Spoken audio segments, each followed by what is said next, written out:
Om Shanti. Good morning. साकार मुरली 25 मार्च 2022। बाबा का मीठा मीठा पत्र है मीठे मीठे बच्चों के मीठे मंथन के लिए।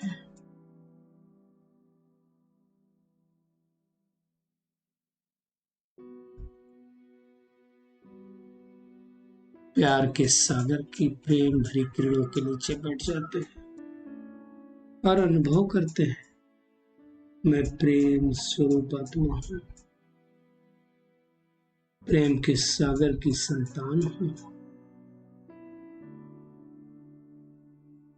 आज मीठे बाबा ने कहा, मीठे बच्चे, बाप ही तुम्हारा बाप, टीचर और गुरु है। दुनिया में तो पिता अलग होता है, पढ़ाने वाला शिक्षक अलग होता है और सदगुरु अलग होता है। यहाँ पर एक ही परमात्मा तीनों रूप से हमें मिला हुआ है, तो कितने भाग्यशाली हैं। बाबा कहते उनके जीते जी बनकर माला में पिरो जाना है। जब तक हम इस तन में हैं, है ना, जब तक हमारा ये तन चल रहा है, तो जीते जी हमें क्या करना है? माला में पिरो जाना है। रुद्र माला कहा जाता है ना, तो उस माला में समाहित हो जाना है। आज का प्रश्न है, तुम बच्चे किस निश्चय के आधार से पक्के ब्राह्मण बनते हो? देखिए, पहला निश्चय तो आत्मा का होता है, फिर परमात्मा का होता है। तो बाबा कहते तुम्हें पहला निश्चय हुआ है कि इन आंखों से देह सहित जो कुछ दिखाई देता है, ये सब क्या है? ये सब क्या है? पुराना है, ये खत्म होने वाला है। बाबा कहते पुरानी दुनिया छीछी है, ये रहने लायक नहीं है। हमको बाबा से नई दुनिया का अवसर मिलता है, इसलिए क्या करना है? बुद्धि से पुरानी दुनिया को भुलाना है। रहना तो है इस पुरानी दुनिया में, पुराने लोगों से बात भी करना है, लेकिन बुद्धि से ये स्मृति रहे, ये पुरानी दुनिया, पुराना शरीर जाने वाला है और हमें परमात्मा से नए राज्य की, नए विश्व की बादशाही मिलने वाली। ये निश्चय की बात है। आज का गीत है, मरना तेरी गली में, जीना तेरी गली में, और अब चर्चा भी तेरी गली में ही होगी। बाबा कहते हैं गीत बच्चे गाते हैं, थे पहले हम सब पारस बुद्धि अब बने। पहले क्या थे? पत्थर बुद्धि थे। दुनिया में जैसे गाते हैं ना, पत्थरों ने गीत गाया, पत्थर कोई गीत थोड़ी गाता है। पत्थर बुद्धि जो मनुष्य बन जाते हैं, वो गीत गाते हैं। इस पुरानी दुनिया में तो कितनी खिटखिट है। बाबा कहते कितने गोरख धंधे हैं। अब हम बाबा के गले में पिरो जाते हैं, आत्म निश्चय करके बाबा को याद करते हैं, तो पुरानी दुनिया से, पुराने शरीर से दिल हट जाती है। चेक करें अपने आप को, पुरानी दुनिया से दिल हटी है, अब हमें नई दुनिया का वर्षा मिल रहा है, तो पुरानी दुनिया से फिर दिल लगनी नहीं चाहिए। जीते जी जब तक इस तन में है, बाबा का बन जाना है। बाबा ही हमारा पिता भी है, शिक्षक भी है, सदगुरु भी है। प्रत्यक्ष फल क्या मिलता है? खुशी। इतना बाबा को हम प्यार से याद करेंगे, इतना खुशी मिलेगी।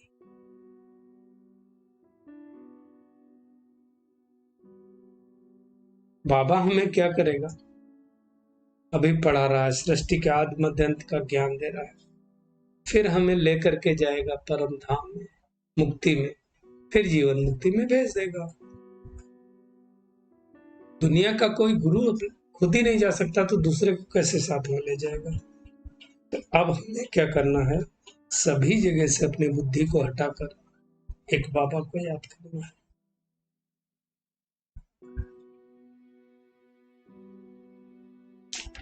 सब कुछ भूल जाना है। बाबा कहते हैं कि वास्तव में देखा जाए तो रचता तो एक ही होता है, एक परमात्मा होता है। कोई 10-20 100 रचता तो होते नहीं ना, 10-20 दुनिया है, दुनिया भी एक ही है ना। तो अब हमें ये बुद्धि में रहना चाहिए कि अब नाटक पूरा होता है, अब वापिस घर जाना है, क्योंकि कालों का काल, महाकाल भी बाबा को कहा जाता है, वो हमें वापिस ले जाने के लिए आया है। हम बच्चे कहते हैं बाबा हम आपके गले का हार बने, फिर हमारी रुद्रमाला बनेगी। बाबा कहते तुम हो ब्राह्मण अभी पुरुषार्थी, तो तुम्हारी माला नहीं बन सकती। आज चढ़ते हो कल गिरते हो, आज पुरुषार्थ करके बहुत अच्छा योग लग रहा है, बहुत अच्छा मन लग रहा है, कल मन ही नहीं लग रहा है, दिल शिकस्त हो गए। आज निश्चय है 100% हम परमात्मा की श्रीमत पर चलेंगे, कल निश्चय खत्म हो गया। ऐसा नहीं करना है।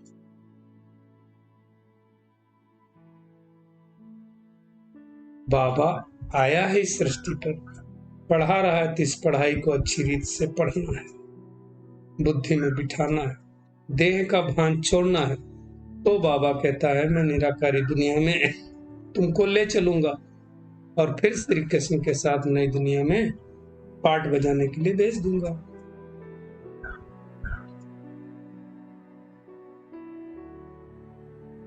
वही श्री कृष्ण जिन्होंने 84 जन्म लिए हैं, कोई गाठ नहीं है, कोई परमात्मा नहीं है, परमात्मा की पहली रचना, श्रेष्ठ रचना है।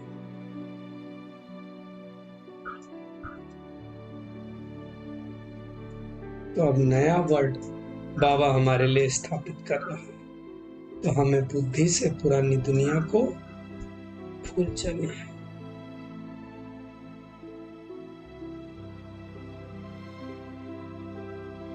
बाबा ने हमें उसके लिए ही ड्रामा के आदि मध्य अंत का ज्ञान दिया। याद करते करते हमें कर्मातीत बन जाना है। कर्मातीत का मतलब कर्म के बंधनों से मुक्त, कर्म का कोई प्रभाव न हो, कर्म किया लेकिन स्मृति में न रहे, अच्छे का भी प्रभाव नहीं तो बुरे का भी प्रभाव नहीं, और वो अवस्था लास्ट में होगी। श्री कृष्ण को योगेश्वर क्यों कहते हैं? क्योंकि वो संपूर्ण निर्विकारी है। योगी कभी भोगी नहीं हो सकते, विकारों में नहीं जा सकते। अगर भोगी होंगे तो योगी हो सिद्ध नहीं हो सकते ना। तो अभी इस समय हमें बाबा के गले का हार बनना, अर्थात मन बुद्धि से बलिहार जाना है, तो बाबा के गले का हार बनेंगे और फिर आने वाली 7वीं दुनिया में हमें वो हार मिलेगा। तो हम कितने भाग्यशाली हैं कि भगवान हमें मिला और हमारी बुद्धि के कपाट खुल गए।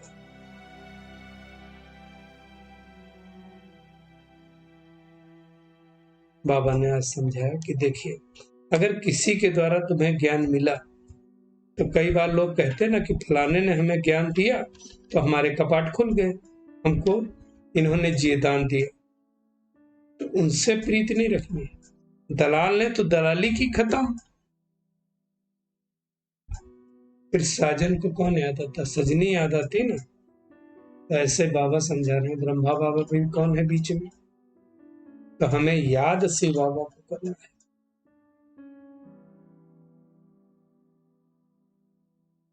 और बार बार अपने आप से पूछना है, जो पिता हमें स्वर्ग का वर्षा दे रहा है, उन्हें हम कितनी मेहनत से याद करते हैं।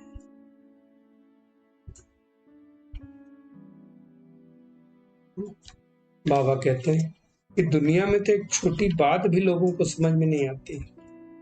कहेंगे फलाना स्वर्गवासी हुआ, अगर स्वर्गवासी हुआ तो नरक में बुला के खाना क्यों खिलाते हो? पितृ खिलाते ना, पितृपक्ष होते, तो नरक का ही खाना खिलाते हैं। ये छोटी सी बात भी लोगों को समझ में नहीं आती है। तो हमें इन सारी बातों को अच्छी तरह से समझकर अपनी बुद्धि की प्रीति एक पिता से रखनी है। तो आज का होमवर्क सिर्फ एक शिव बाबा को याद करना है, वही हमें जीदान देने वाला वही हमारा बाप भी है, टीचर भी है, गुरु भी है। इस बेहद के नाटक को बुद्धि में रखकर अपार खुशी में रहना है। देह अभिमान से मुक्त होकर के अशरीरी बनने का अभ्यास करना है। ये मेहनत है। आज का बाबा का वरदान है, अपने भरपूर स्टॉक द्वारा खुशियों का खजाना बांटने वाले हीरो हीरोइन पाठधारी हो। बाबा कहते संगम में भी ब्राह्मण आत्माओं का कर्तव्य है। क्या कर्तव्य है? खुश रहना और खुशी बांटना। लेकिन कब हम बांट पाएंगे? कब खुश रह पाएंगे? जब हमारे अंदर स्टॉक भरा हुआ होगा। अभी देखो, जैसे जैसे बाबा कहते समय नाजुक आता जाएगा, वैसे वैसे अनेक आत्माएं खुशियां मांगने के लिए आपके दरवाजे पर आएंगी। क्या करेंगे? स्टॉक होगा तो देंगे ना, नहीं होगा तो कैसे दे पाएंगे? इतनी सेवा उस समय करनी पड़ेगी कि हमारे पास से कोई खाली न जाए। और उसके लिए क्या करना है? अभी से अपने स्टॉक को जमा करना है। लेकिन फिर ये गुण हमारे अंदर अवगुण नहीं होने चाहिए। मूड ऑफ हो जाए, माया से हार खा लें, दिल शिकस्त हो जाए, नहीं। सदैव खुशी के चेहरे पर चिन्ह दिखाई देने चाहिए। खुश रहो और खुशियां बांटते चलो। बाबा कहते तब कहेंगे हीरो हीरोइन पाठधारी। तो है ना हम ऐसे हीरो हीरोइन पाठधारी? तो खुशियों से संपन्न बाबा की याद के द्वारा अपने आप को बनाना है। स्लोगन है, एक दो की राय को रिगार्ड देना ही संगठन को एकता के सूत्र में बांधना है। सम्मान दो, सम्मान लो। चलिए, परमात्मा किरणों के नीचे बैठ जाते हैं, अनुभव करते हैं खुशियों से संपन्न, खुशियों के खजाने से भरपूर आत्मा। मैं हीरो हीरोइन पाठधारी आत्मा हूं। इस बेहद के नाटक में हद के भान से परे रहने वाली आत्मा। मेरा पिता, मेरा बाप, टीचर, सदगुरु तीनों है। इसलिए बड़े प्यार से उनको याद करना है। अशरीरी बनने का सारा दिन अभ्यास करना है। हमें विश्व की बादशाही मिल रही है। इसलिए पुरानी दुनिया, पुराने शरीर से ममत्व हटाकर एक बाबा को बड़े प्यार से याद करना है। शुक्रिया मीठे प्यारे बाप दादा, शुक्रिया आप सभी का इस मीठे मंथन के लिए। ओम शांति।